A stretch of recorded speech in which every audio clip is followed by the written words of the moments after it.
Alors, bonjour, mesdames, mesdemoiselles, messieurs et les autres. Bienvenue aux ateliers virtuels du Centre d'action bénévole d'Autrey.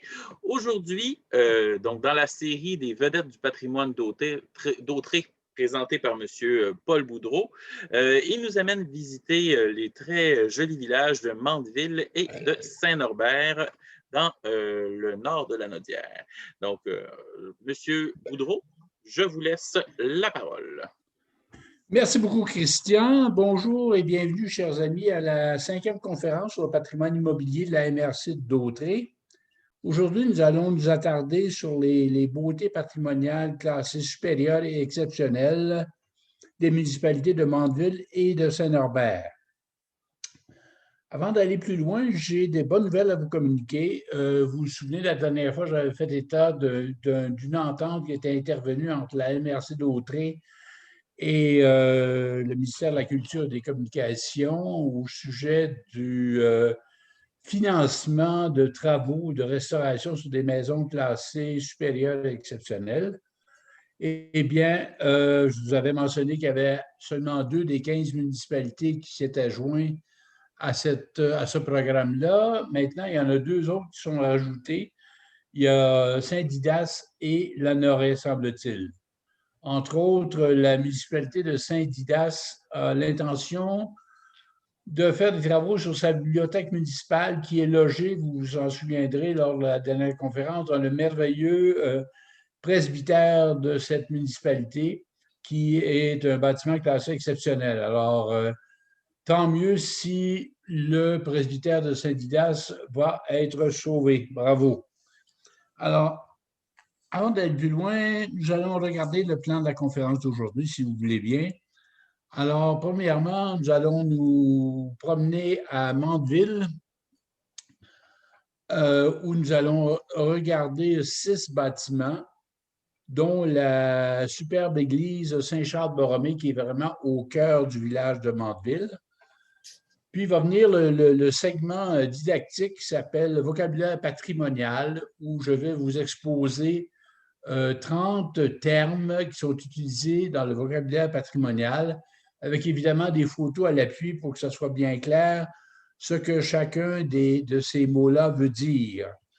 Puis nous allons nous attarder à Saint-Norbert, où nous allons voir 10 bâtiments, dont l'exceptionnelle église municipale. Alors, commençons déjà par la région de Mandeville, qui est située tout près de Saint-Gabriel-de-Brandon. Aux alentours de 1819, il y a Jean-Baptiste Baudouin et son frère Pierre, accompagnés d'Autochtones, qui se sont installés sur les rives de la rivière Masquinongé. Cette rivière sert de limite actuellement entre la municipalité de Saint-Gabriel et la municipalité de Mandeville. La rivière prend son cours dans le lac Masquinongé et est alimentée en cours de route par également les lacs de Mandeville et de Deligny. Et après un périple d'environ une cinquantaine de kilomètres, elle se jette dans le lac Saint-Pierre. Ce territoire fait partie du comté de Berthier depuis 1907 et du diocèse de Joliette depuis 1966. L'économie de Mandeville est dominée par le travail en forêt et par aussi l'agriculture. Ces dernières années, il faut dire que la villégiature a pris beaucoup de place dans la région de Mandeville, qui compte maintenant 2200 habitants. Alors, allons voir la première maison qui est située dans le rang Saint-Pierre au 611. Alors, cette maison colorée, pour dire le moins, date de 1878. C'est une maison à toit à 2 versants d'inspiration néoclassique, comme vous pouvez voir. Donc, un niveau et demi. Une galerie, c'est plus qu'une façade. Le revêtement mural, ce sont des planches embouffetées à la verticale. Et d'après ce que je peux voir, à l'arrière, il y a eu une rallonge où le revêtement est également avec couvre-joint, semble-t-il, à cet endroit-là. Une toiture à 2 versants en tôle profilée. Les fenêtres sont des fenêtres à battants à grands carreaux. Les portes à panneaux avec vitrage. Voici les fenêtres à grands carreaux. Et tout ça sur un terrain où il y a beaucoup d'arbres matures et une végétation abondante. On dit que ce qui est à préserver sur cette maison, ce sont les matériaux traditionnels. On voit ici comme ornementation aussi, il y a des esseliers, il y a les chambrans, les retours de corniche. Alors, la valeur patrimoniale de cette maison est considérée comme étant supérieure. Bon, ça, c'est ma maison que je surnomme ma maison bleu-blanc-rouge. Elle est située au 121 chemin de Mandeville, construite en 1884. C'est une maison de style néoclassique, à deux versants, un toit à deux versants, tout simplement. La toiture est un toit, deux versants droits en tôle profilée. La toiture de la galerie semble être à joint agrafé. Les revêtements murales sont des planches embouffetées à l'horizontale.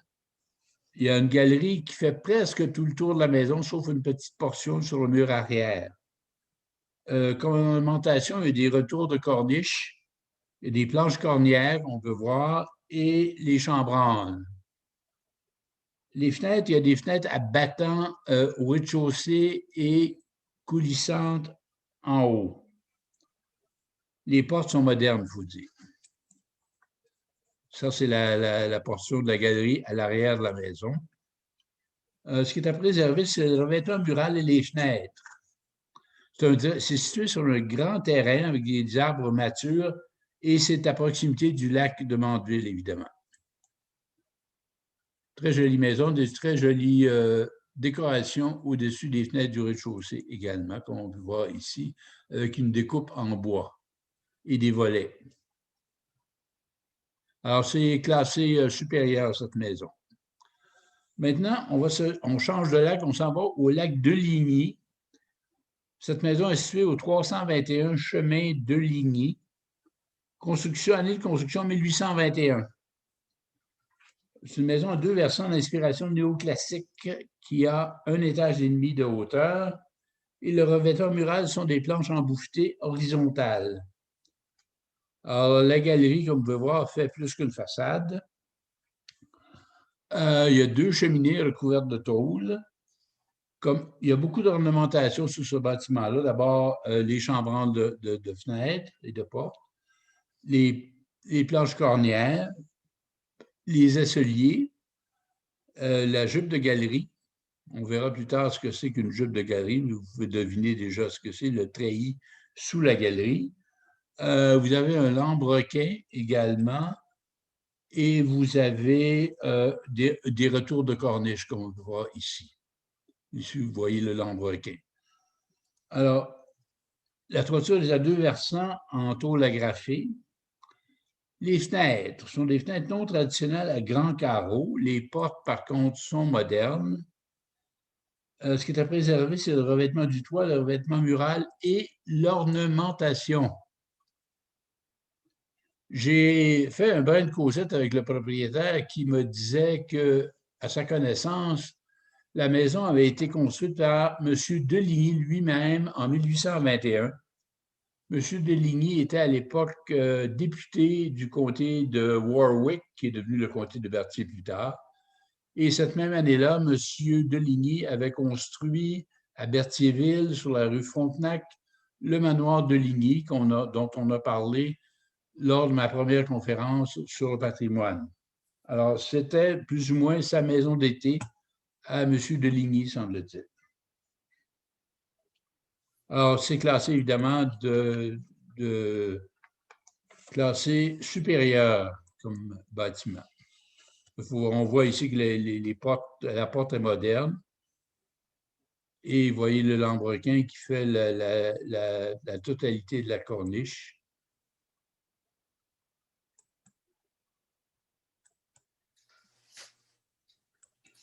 Bon, maintenant, je vous amène au 1150 chemin du lac Mandeville, une charmante propriété qui est situé sur un petit promontoire, donc assez surélevé pour avoir une vue non obstruée sur le magnifique lac de Mandeville.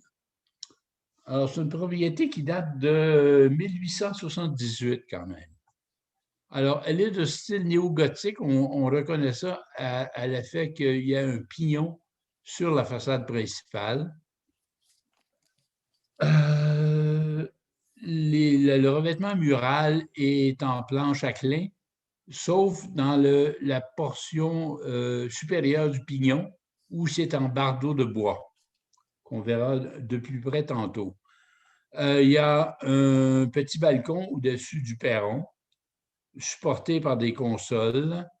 Il y a deux magnifiques bay windows avec des petites consoles sous la corniche et des panneaux sur la partie supérieure et la partie inférieure aussi également. Les fenêtres sont non traditionnelles. La porte, c'est une porte moderne avec vitrage. Alors, c'est sur un terrain où il y a des arbres matures et c'est un grand terrain avec vue sur le lac, comme je l'ai dit tantôt. Ce qui est magnifique dans cette maison-là, je trouve, moi, c'est la partie supérieure du pignon en façade. Vous voyez le jeu qu'on a réussi à faire avec des bardeaux de bois, découpés de différentes façons. Il y en a qui sont découpés pointus, d'autres qui sont taillés en demi-cercle, d'autres en forme d'octogone, d'autres carrés, puis il y en a de tous les genres. Et ça fait comme un motif de broderie, un peu, si on veut. Et remarquez les magnifiques sculptures de consoles qui soutiennent la corniche et la chambranle au-dessus de la porte qui donne sur le petit balcon en façade. C'est vraiment une très, très jolie maison. Une très jolie bay window également, avec, on peut voir, les petites consoles sous la corniche du toit et des panneaux dans la partie supérieure et genre de pilastres à l'angle des fenêtres de la bay window. Alors, c'est une maison qui est classée supérieure, évidemment, et la municipalité devrait en interdire la démolition, à ce qu'on dit. Bon, là, on change de registre un peu. On s'en va au 301 de la 50e avenue. C'est une maison qui a l'air un peu délabrée, je ne vous cacherai pas. C'est une maison avec un toit mansardé, comme on peut voir. Sa particularité, c'est qu'elle a un grand balcon sur le mur pignon. C'est assez rare, d'autant plus avec une toiture sur le balcon. C'est un bâtiment de 2 niveaux. Le revêtement mural, c'est planche à clin. Une galerie qu'on veut voir sur plus qu'une façade.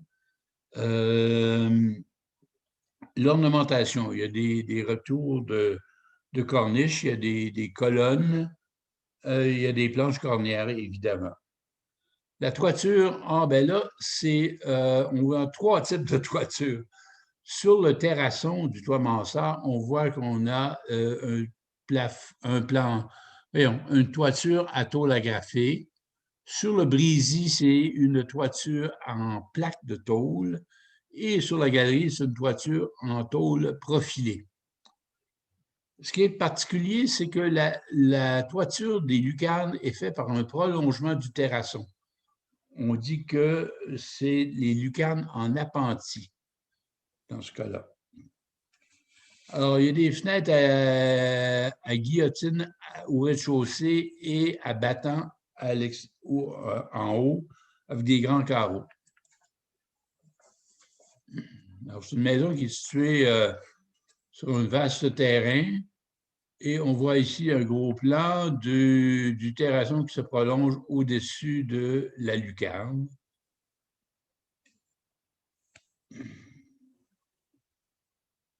Et c'est une maison qui est jugée de classe supérieure quand même. On voit le toit en tôle profilé, les poteaux tournés et la fenêtre à guillotine, à battant du rez-de-chaussée. L'église Saint-Charles-Borromée de Mandeville maintenant.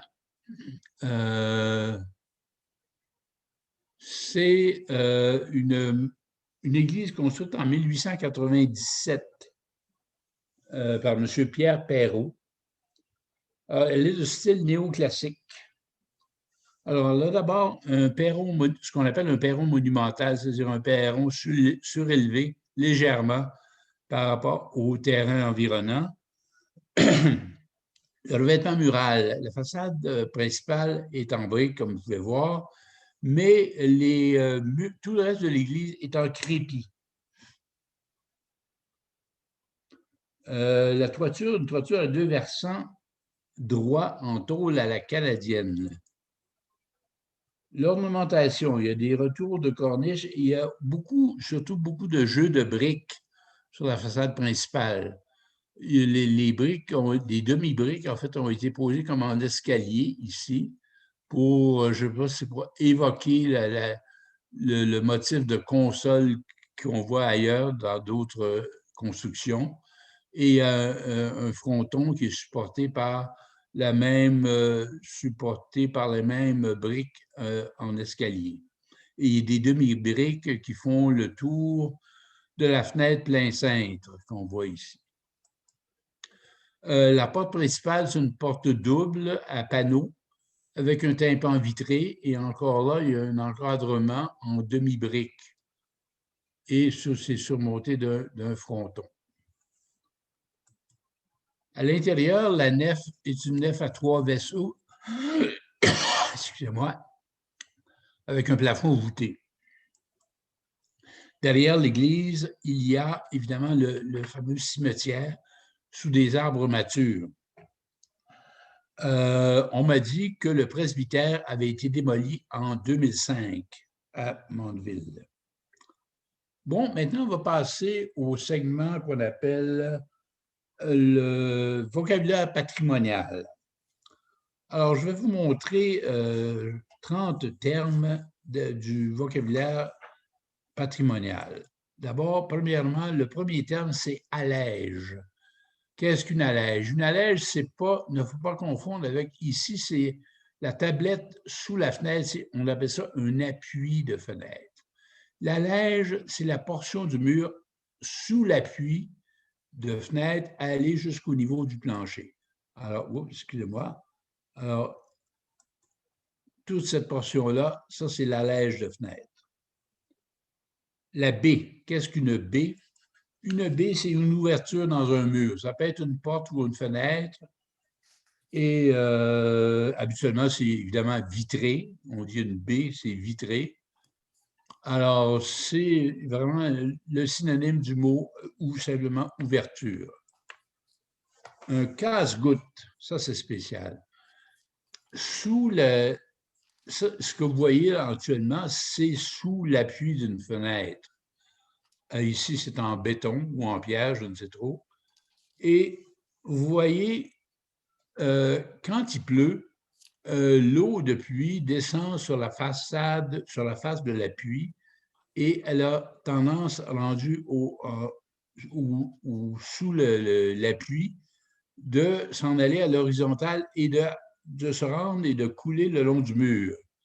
Pour prévenir ça, on a fait une rainure sous l'appui de fenêtre, de sorte que la goutte d'eau, elle s'en vient ici, elle monte, et là, ça coupe carré et elle tombe avant de se rendre au mur. Donc, c'est une façon de protéger le mur de la pluie. On appelle ça une casse-goutte.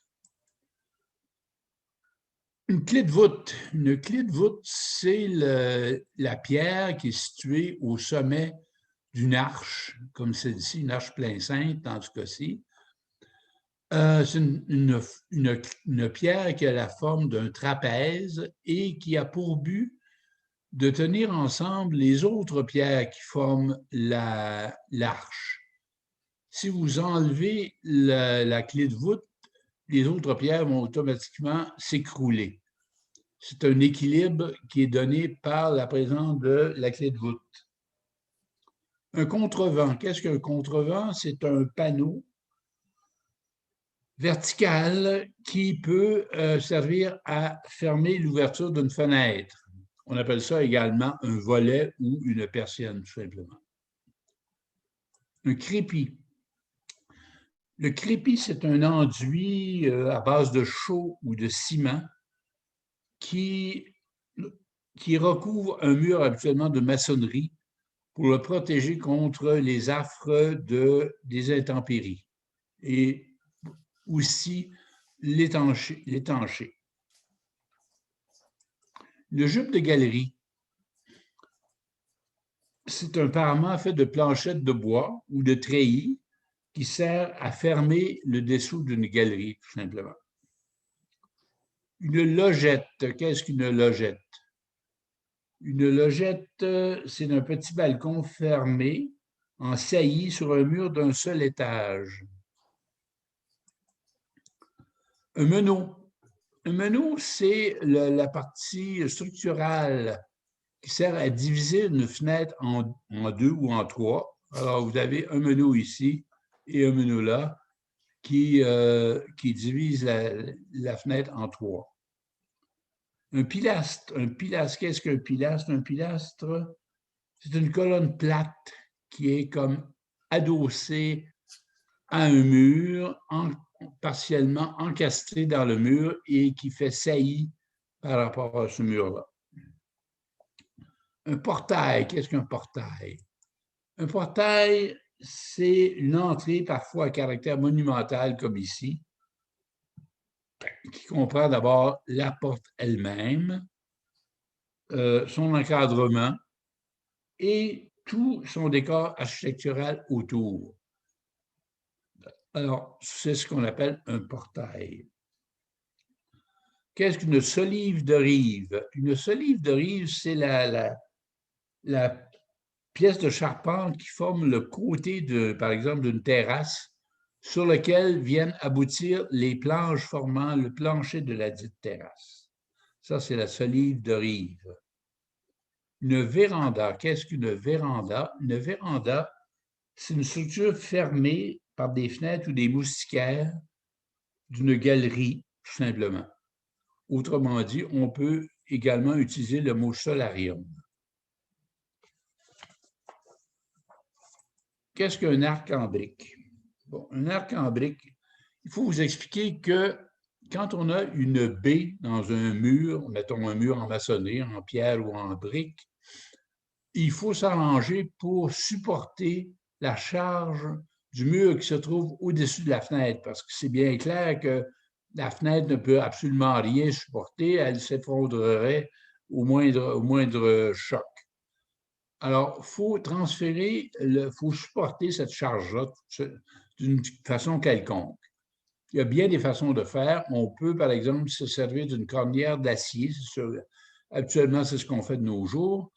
On utilise une cornière d'acier, une forme en L, et sur laquelle vient s'asseoir la brique. Et cette cornière-là dépasse de chaque côté de la fenêtre. Donc, toute la charge au-dessus est transférée sur la brique de part et d'autre de la fenêtre. Et la fenêtre est indemne. Ou on peut avoir un bandeau de pierre de pierre ou de béton qui, encore là, repose sur les pierres, les briques latérales de la fenêtre et qui prend toute la charge au-dessus. Ou on peut faire, comme on a fait ici, faire une arche avec les briques. Alors, une arche, c'est très solide, ça peut prendre beaucoup de charge. Alors, ici, dans ce cas-ci, ça supporte toute la portion du mur qui est au-dessus de la baie. Alors, voilà, c'est un arc en brique. Un arc ogival, maintenant. Un arc ogival, c'est un arc qui se termine en ogive, c'est-à-dire en pointu comme ici. Les arcs en ogive sont d'une caractéristique du style gothique en architecture. Le style gothique a été le style beaucoup utilisé dans le Moyen Âge, lors de la construction des fameuses cathédrales médiévales. Il y a aussi un arc plein cintre, comme on appelle. C'est un arc qui est dont la partie supérieure est formée par un demi-cercle complet, parfait. Alors, on dit plein cintre à ce moment-là. Et ça, c'est typique du style roman. Dans l'histoire de l'architecture, le style roman a précédé le style gothique. Et il faut vous dire aussi qu'au 19e siècle, par romantisme, sans doute, on a ramené à l'avant-scène ces deux styles-là. Alors, c'est devenu les bâtiments qui se sont construits au 19e siècle dans ces styles roman et gothique, on les appelle néo-roman et néo-gothique, tout simplement.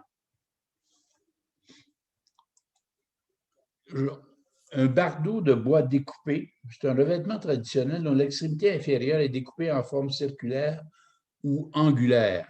On a vu très bien à la maison sur le bord du lac de Mandeville tantôt les magnifiques motifs qu'on peut faire en taillant les bardeaux de bois de différentes façons et les assemblant pour créer un joli motif.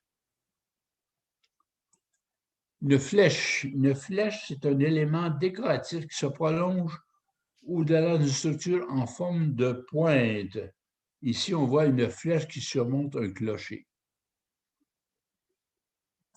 Une lucarne à croupe. Une lucarne à croupe, c'est une lucarne dont le toit est à 3 versants.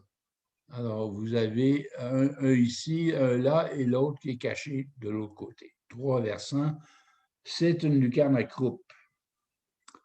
Revêtement de mur maintenant, la pierre des champs, ou communément appelée moellon. Alors, les premières maisons qui ont été construites au Québec ont été par des cultivateurs qui venaient de défricher leurs champs et une fois abattus les arbres, qu'est-ce qu'ils ont trouvé sur leur terrain? Des pierres. Alors, ces pierres-là, ils s'en sont servis pour construire leur maison. Donc, d'où le nom Pierre des Champs. Alors, c'est des pierres qu'ils assemblaient, ils prenaient pêle-mêle toutes les formes, toutes les dimensions, sans égard, et on les assemblait dans un épais mortier qui les réunissait et en formait, et faisait avec ça un ensemble très, très solide et très structural. Vous voyez ici que l'encadrement de la fenêtre, par contre, est en pierre de taille. Une porte à panneaux avec vitrage.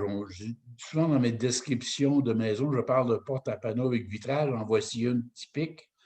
Alors, dans la portion inférieure, on voit qu'il y a des panneaux, des éléments qui sont en relief, d'autres en retrait. Et c'est ce qu'on appelle une porte à panneaux. Et la partie supérieure du mur, bien, comme on peut voir, elle est vitrée, tout simplement, avec une imposte dans ce cas-ci. Une porte cochère. Une porte cochère, c'est une porte qui a des dimensions suffisantes pour permettre le passage d'une voiture entre le devant de la maison et la cour intérieure ou l'arrière de la maison. Le mot cochère vient du cocher, celui qui conduisait la voiture à l'époque où il y avait des chevaux, évidemment. Un toit en pavillon. Un toit en pavillon, c'est un toit à 4 versants. Alors, l'eau se déverse sur les 4 façades de la maison. Et un toit en pavillon, c'est habituellement, on les retrouve sur des maisons qui sont de forme carrée ou presque carrée. La tôle en plaque. La tôle en plaque, c'est des matériaux traditionnels de revêtement de toit et de murs, faites avec des tôles de petites dimensions disposées à angle droit, comme on voit ici sur ce mur. Un bandeau, qu'est-ce qu'un bandeau? Un bandeau, c'est ici, on voit ici un bandeau en pierre à l'intérieur d'un mur de briques.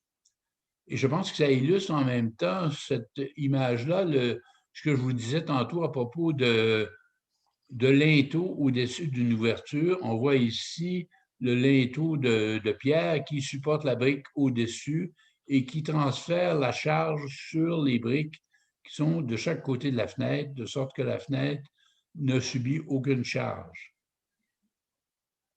Un campanile, qu'est-ce qu'un campanile? Un campanile, c'est un lanternon situé sur le toit, ça a 4 faces, avec un petit toit pointu habituellement, Et dans un campanile, il y a toujours une cloche. Une cloche, que ce soit un campanile d'église ou un campanile d'école, peu importe, si c'est un campanile, il y a toujours une cloche à l'intérieur. Une fenêtre à guillotine maintenant. Une fenêtre à guillotine, c'est une fenêtre en deux sections. La section supérieure est fixe, elle ne bouge pas, et la section inférieure peut être levée.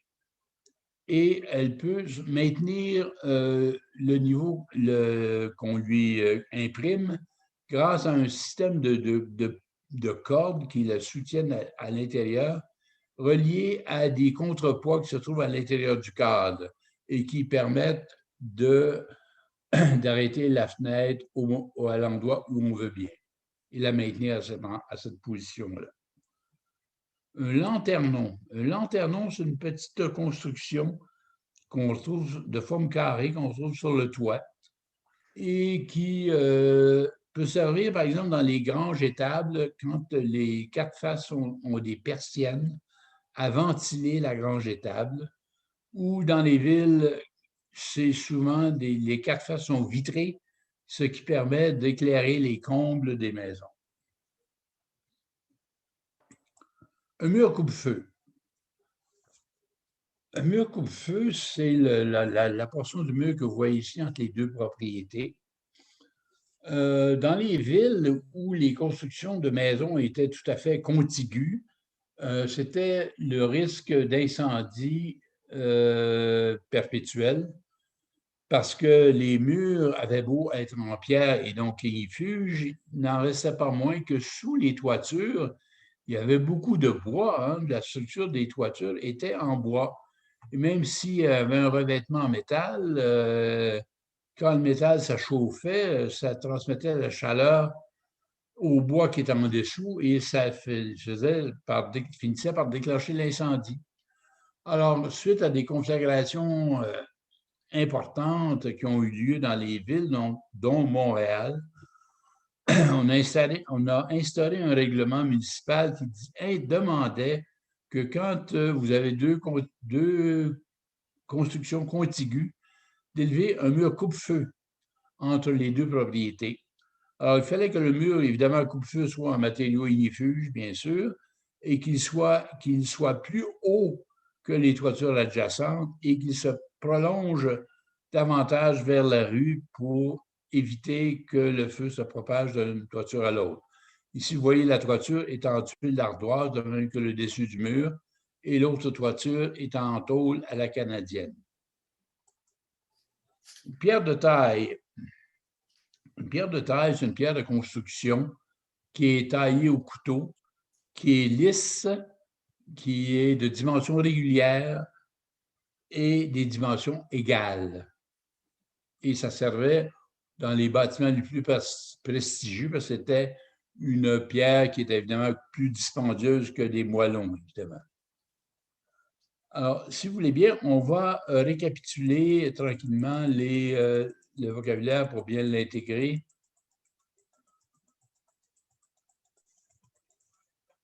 Bon, on va commencer par l'allège de fenêtre, la baie, le casse-goutte, la clé de voûte, les volets, les contrevents, plutôt, le crépi, les jupes de galerie, la logette, très joli mot, les meneaux de fenêtre, les pilastres, les portails, la solive de rive, la véranda, l'arc en brique, l'arc ogival, l'arc plein cintre, un bardeau en bois découpé, une flèche, une lucarne à croupe, des pierres des champs ou des moellons, une porte à panneaux avec vitrage, une porte cochère, un toit en pavillon, une tôle en plaque, un bandeau, un campanile, fenêtre à guillotine, un lanternon, un mur coupe-feu et, pour terminer, pierre de taille. Bon, maintenant, on se déménage à Saint-Norbert, jolie municipalité située au nord de Berthierville et au sud de Saint-Gabriel-de-Brandon. Le long, s'est développé principalement le long de la route 347 qui porte différents noms également, vous allez voir. Alors, dans les années 1700, la seigneurie de Berthier était constituée de 28 concessions. La toute première terre dans le territoire de Saint-Norbert a été attribuée à Charles Lévesque et à son épouse Élisabeth Berriot en 1761. 5 ans plus tard, la seigneurie de Berthier était achetée par M. James Cuthbert et elle demeura dans le giron de la famille Cuthbert pendant presque 100 ans. Alors, selon les ordres du Seigneur, la colonisation s'est accélérée au nord de Berthierville. Les propriétaires de ces terres ont demandé finalement au 19e siècle à l'archevêché de Montréal de pouvoir se construire une église parce qu'ils trouvaient ça un peu pénible à tous les dimanches de descendre à Berthier pour assister à la messe. Finalement, ils ont eu gain de cause en 1845. On leur a attribué la permission de construire une chapelle, ce qui fut fait l'année suivante. Et cette même année-là, on leur a attribué le nom de Saint-Norbert à ce territoire-là.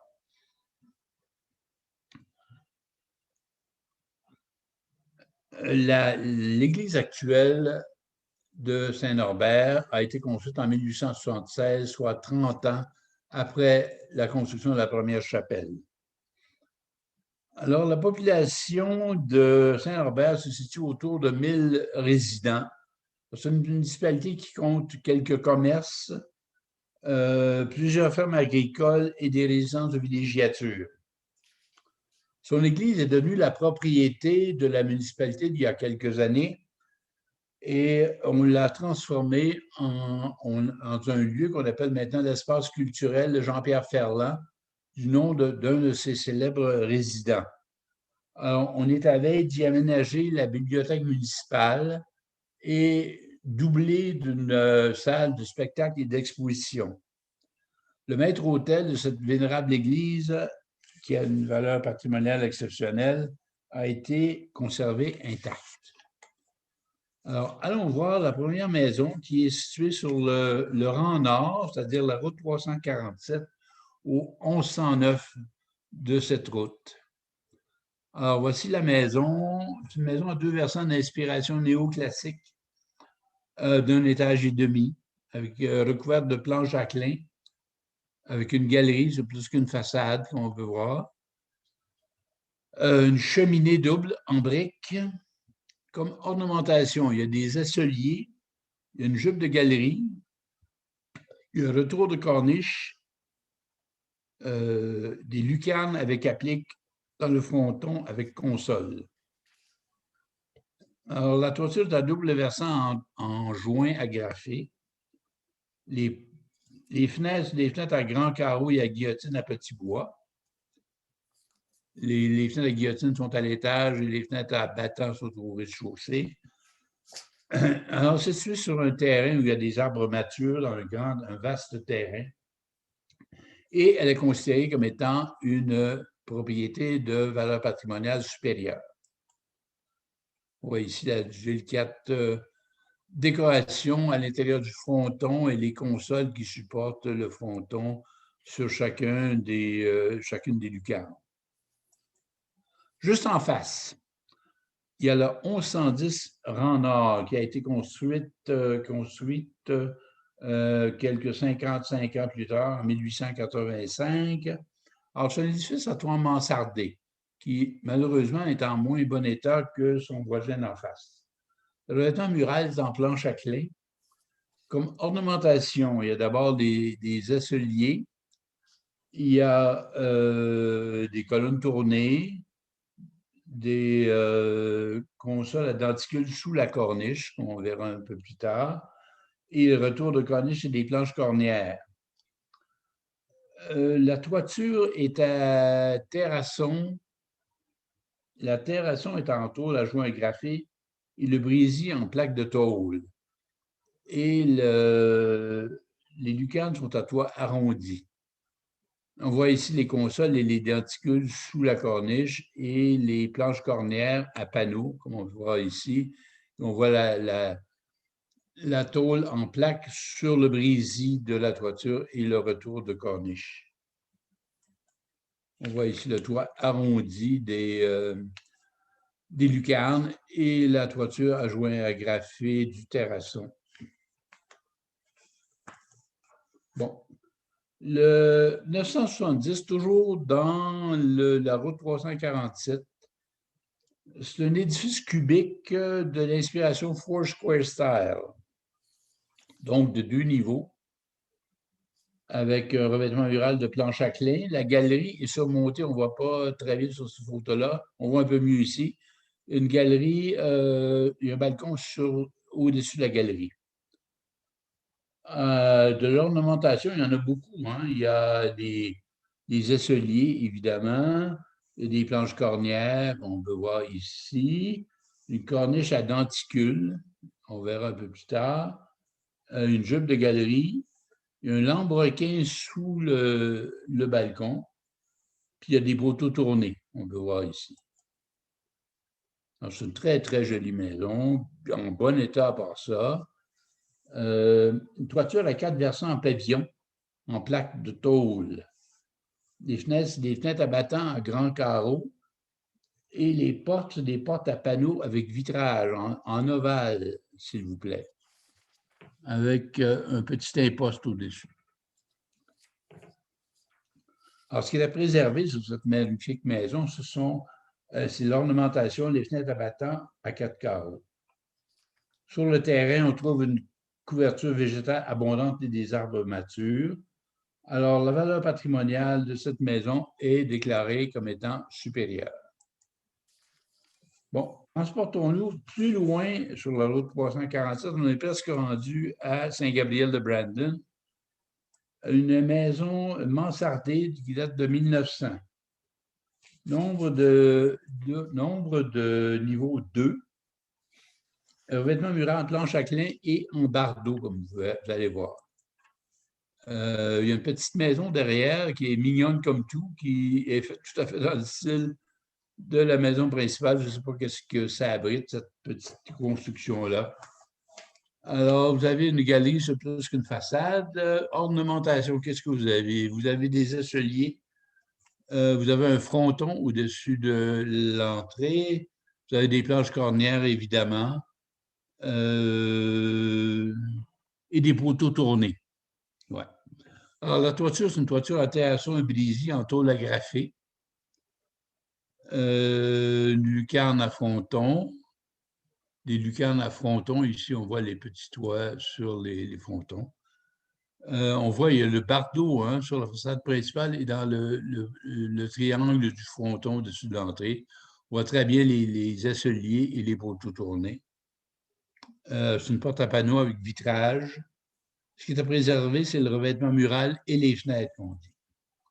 Alors, c'est situé sur un grand terrain avec un très bel aménagement paysager et des arbres matures. La valeur patrimoniale de cette maison est considérée comme étant supérieure. Bon, on va changer de rang. Maintenant, on s'en est dans le rang sud, au 1300 rang sud. On prend le rang sud à partir du centre de Saint-Norbert. Alors, cette maison, qui est d'inspiration du vernaculaire américain, date de 1902. Le nombre de niveaux, il y a 2 niveaux et demi. Les revêtements murales sont des planches à clin. La galerie sur plus qu'une façade. Bon, elle a beaucoup d'ornementation, cette maison. Elle a d'abord des aisseliers. Elle a de retour de corniche. Elle a des planches cornières. Elle a une jupe de galerie et des poteaux tournés. La toiture a 2 versants en tôle profilée. Les fenêtres à battants à grands carreaux. Les portes sont modernes, par contre. Les éléments à préserver, le revêtement mural et les fenêtres. Elle est située sur un vaste terrain avec beaucoup d'arbres matures, comme vous pouvez voir, et sa valeur patrimoniale est considérée comme étant supérieure. Elle est très, très bien entretenue. Et vous voyez ici un beau détail du coin de la galerie avec les poteaux tournés et les asseliers aussi. On voit le côté de la maison. Ça, c'est le 1400 rang sud. C'est une maison, évidemment, comme vous pouvez voir, en briques, d'inspiration néo-gothique parce qu'il y a un pignon dans la façade principale. Alors, cette maison, on va être, comme vous allez voir, en briques, une galerie sur plus qu'une façade. Comme ornementation, des arcs dans la brique qu'on verra un peu plus près, des retours de corniche, des impostes au-dessus de la porte et une jupe de galerie qui est de facture moderne. Dans la toiture, à 2 versants en tôle agrafée, les fenêtres à battants en grands carreaux, les portes à panneaux avec vitrage. Ce qui est à préserver, c'est les fenêtres à battants, la fenêtre double à imposte triangulaire et l'ornementation. Vous voyez, il y a beaucoup d'arbres sur le terrain, évidemment. Et ce qui est particulier, c'est cette fenêtre double-là dont on parle, ici, qui est à préserver uniquement, avec un petit imposte triangulaire au-dessus des 2 fenêtres, ici, et un magnifique chambranle de fenêtres. Et aussi la magnifique porte d'entrée, qui est une porte antique à panneaux et à vitrage, avec l'arc en brique au-dessus, comme je l'ai mentionné tantôt. Alors, ça aussi, c'est une maison qualifiée de supérieure. Vous voyez ici la facture plus moderne de la jupe de galerie et les fenêtres, les poteaux très délicats. Et le retour de corniche. Bon, cette autre maison dans le rang sud, c'est une maison superbe, une de mes préférées, je l'avoue, au 2090 rang sud, année de construction 1890. D'inspiration néo-gothique. Alors, elle a 1 niveau et demi. Le revêtement mural, c'est de la tôle matricée. La tôle matricée, c'était un revêtement de tôle qu'on traitait en usine et on le passait sous des presses pour lui donner des formes particulières pour imiter la pierre principalement. Vous allez voir de plus près tantôt de quoi ça a l'air. Alors, l'ornementation de cette maison, il y en a beaucoup. Il y a d'abord les esseliers, il y a l'imposte au-dessus des portes, il y a les retours de corniche, il y a un lambrequin à fuseau sous le balcon, il y a des chambranles, il y a une jupe de galerie, il y a des frontons au-dessus des fenêtres, comme ici. Là. Bon. Une toiture à 2 versants en tôle agrafée. Les fenêtres sont à guillotine et à battant. C'est drôle, il y a comme les 2 fenêtres, 2 types de fenêtres, un par derrière. Ici, vous voyez le lambrequin à fuseau sous le balcon. C'est comme s'il y avait des fenêtres à guillotine à l'intérieur et des fenêtres à battant à l'extérieur, avec de très, très jolies décorations dans les chambranles. Une très, très jolie porte d'entrée, comme vous pouvez le voir. Et on voit un peu l'effet de la tôle matricée. On voit ici aussi, ça se voulait une imitation de la pierre, finalement. On voit ici le lambrequin et les esseliers de la galerie et les petits frontons au-dessus des fenêtres de l'étage. Bon. Ah, ceci, c'est vraiment mon coup de cœur. C'est une maison petite, une toute petite maison, mais dans un état absolument impeccable, qui est située dans un petit coin déboisé, moitié déboisé, quand même des arbres matures sur la propriété. Mais elle est vraiment très coquette, cette maison-là, qui date de 1875. Elle est d'inspiration néoclassique. Elle a 1 niveau et demi. Le revêtement mural, c'est de la planche à clin Et vous allez voir tantôt, il y a du bardeau dans la partie supérieure du mur pignon. Alors, comme ornementation, évidemment, il y a les chambranles, il y a les aisseliers, il y a... qu'est-ce qu'il y a d'autre? Les aisseliers, il y a les poteaux tournés et les planches cornières. Une toiture à 2 versants en tôle profilée. Les fenêtres sont à battants à grands carreaux avec des contrevents. Les portes sont à panneaux avec vitrage. Et ce qui est à préserver, c'est le revêtement mural et l'ornementation. C'est situé sur un terrain où il y a des arbres matures et une grande propriété. Alors, vraiment très, très mignonne. Regardez le beau détail où on voit les poteaux tournés, les aisseliers, les fenêtres à battants avec leurs chambranles et leurs contrevents. Et on voit ici le retour de corniche. Remarquez, tout est absolument impeccable. Petite console qui supporte le retour de corniche et les bardeaux qui sont de forme irrégulière, mais quand même, et le revêtement mural en planche à clé. Tout à fait en état impeccable. Bon, le 3581 rang Sainte-Anne. Ça, c'est l'ancienne école de rang numéro 4 du village. Ouais. Alors, c'est un bâtiment qui date de 1901, d'une école c'est l'école de rang, niveau 1,5. Le revêtement mural en tôle matricée, un peu comme la maison sur le rang sud tantôt. Ornementation, évidemment, il y a des chambranles, les retours de corniche. Il y a le campanile qu'on voit ici avec sa cloche. Et il y a la jupe de galerie. Une cheminée en briques en plein milieu de la place. Des fenêtres à battants non traditionnelles à grands carreaux. Et les portes sont modernes, par contre. Alors, ce qui est à préserver, c'est le revêtement mural et l'ornementation. Très, très jolie école de rang, très, très bien restaurée et préservée, je dois dire. Et magnifique campanile avec sa cloche. On voit encore la corde pour pouvoir sonner la cloche qui est sans doute encore opérationnelle.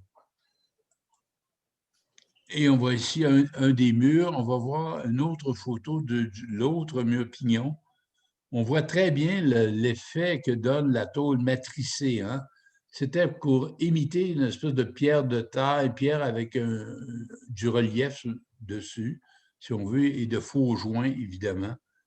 Alors ça, c'est tout ça, c'est les plaques de tôle traitées ou formées en usine pour imiter la pierre. Bon, maintenant, on arrive au point de mire de la conférence, c'est l'église de Saint-Norbert, construite en 1876, de style néo-roman. Alors, d'abord, voyons voir. D'abord, il y a, on peut dire d'ores et déjà que c'est un style néo-roman parce que l'arc est plein cintre. Il y a un fronton très important dans le haut du corps principal de l'église. Il y a des niches également comme ornementation et des chaînes d'angle sur le pourtour des murs qui sont en pierre à bossage. La façade principale est en pierre à bossage. Vous avez un perron monumental, car il est soulevé de quelques marches par rapport au terrain environnant. Et vous avez des portes doubles à panneaux avec un tympan vitré, avec une chambranle en pierre de taille, plein cintre et une clé de voûte ici, évidemment. Alors, ici, vous voyez des fenêtres latérales. Les autres murs ne sont pas en pierre à bossage, sont en moellon, comme vous pouvez voir. Et l'encadrement des fenêtres est en pierre de taille. Alors, vous voyez, les fenêtres sont à panneaux avec à battants et fixes à grands carreaux.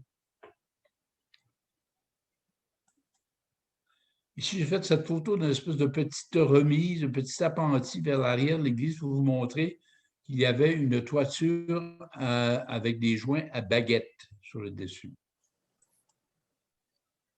L'arrière, le cœur de l'église est en demi-cercle, donc on dit un hémicycle, et cet endroit-là, la couverture est en tôle à la canadienne.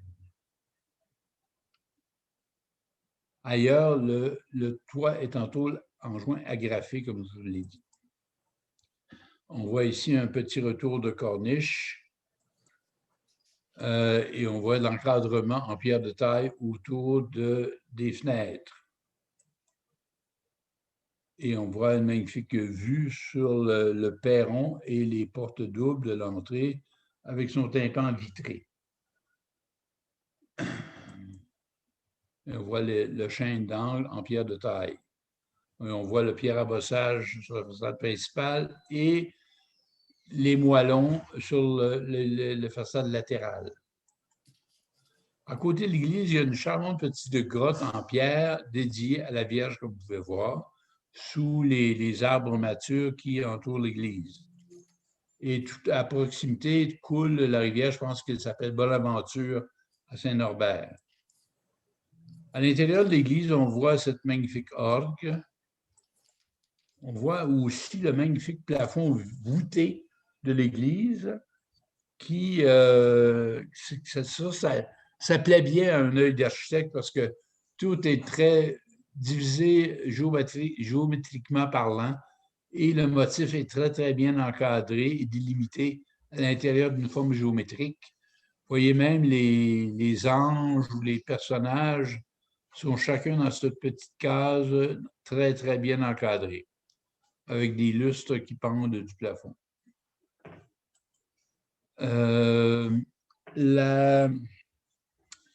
L'intérieur de l'église, c'est une nef à 3 vaisseaux. Ça, évidemment, c'était avant qu'on fasse les travaux de réaménagement de l'espace, pour que ça devienne l'espace culturel Jean-Pierre Ferland. On me dit que le maître-autel qu'on voit ici a été conservé intact. C'est sûr que les bancs vont disparaître, de même que la balustrade. Et là, on va aménager la bibliothèque municipale et faire de l'espace un espace polyvalent qui pourrait servir de salle de spectacle et d'exposition aussi également. Alors, cette magnifique église de Saint-Norbert est classée exceptionnelle au patrimoine. Alors, chers amis, cette dernière photo m'a fait à ma conférence d'aujourd'hui et aussi à ma série sur le patrimoine. Je vais prendre un congé un peu cet été et je vous reviens au mois de septembre avec une toute nouvelle série de 10 conférences dans le courant de l'année. Il va en avoir une par mois dans un domaine qui est un peu connexe et qui va être dans une formule qui va être un peu ludique, tout en étant très, je pense, du moins, je l'espère, éducative pour les gens qui vont les suivre. Alors, ça va vous être annoncé au courant de l'été. Et sur ce, je vous souhaite donc de passer un bel été. On se retrouve au mois de septembre et maintenant, je suis ouvert à vos commentaires et à vos questions. Merci beaucoup. Permettez? Oui. Est-ce qu'on m'entend? Oui. Premièrement, M. Boudreau, merci pour votre présentation, toujours aussi étoffée, peaufinée. Merci de votre générosité. Un commentaire peut-être, vous nous avez mentionné la dernière fois, lors de votre dernière conférence, que la MRC d'Hôtel a commandé un inventaire de son patrimoine bâti, autrement dit, une réévaluation de son patrimoine bâti. Oui. Ça va être intéressant de savoir s'il y a beaucoup de bâtiments qui vont changer de classification, s'il y en a d'autres qui vont apparaître, d'autres qui vont disparaître. Ça me fait penser à notre illustre Pont-Couvert. Je pense que vous nous aviez dit qu'il était classé supérieur. Là, on a fait de l'aménagement et tout ça. Peut-être qu'on peut espérer qu'il soit classé exceptionnel.